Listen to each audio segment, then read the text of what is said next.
اللهم بارك على محمد وعلى آل محمد كما باركت على إبراهيم وعلى آل إبراهيم إنك حميد مجيد. باب تحريم الطعن في الأنساب الثابتة في ظاهر الشرع. شرعی لحاظ سرا ثابت نسب کی لعن طعن کول حرام دی.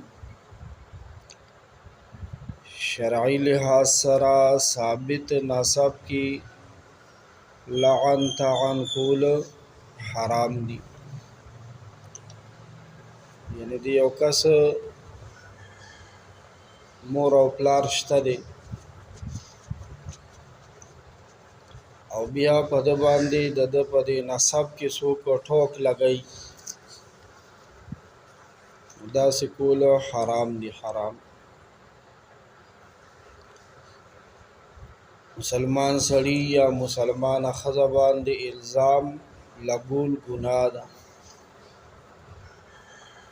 الله پاک سورۃ احزاب 58 نمبر آیت شریف کې ویلي دي، قال الله تعالی، اللہ تعالی ارشاد فرمائلے دے، اعوذ باللہ من الشیطان الرجیم والذین یؤذون المؤمنین والمؤمنات.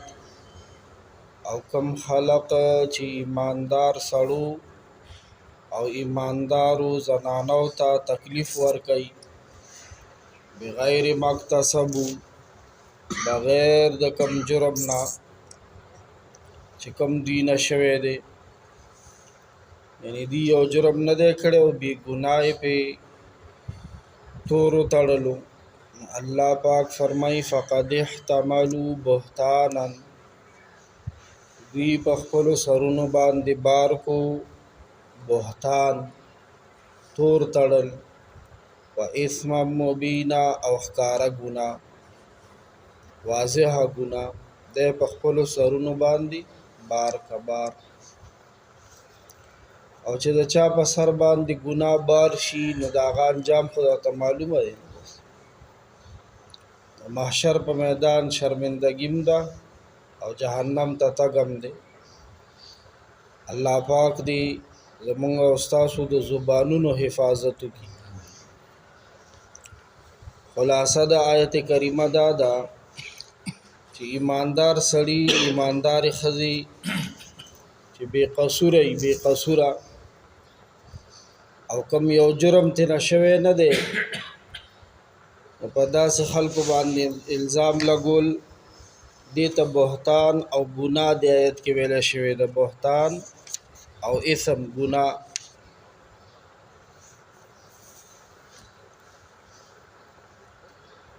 د مفسرینو کې د قرآن شریف شرح کوونکو کې یو معتبر شخصیت ته علامہ قاضی ثناء اللہ پانی پتی رحمہ اللہ تعالی. علامہ قاضی ثناء اللہ پانی پتی رحمہ اللہ فرمائی وی اگر چې دا آیت د اسمان نه په یو خاص واقع کې نازل شوی و چونکې د دې الفاظ عام دي، دی وجې نه هر هغه کس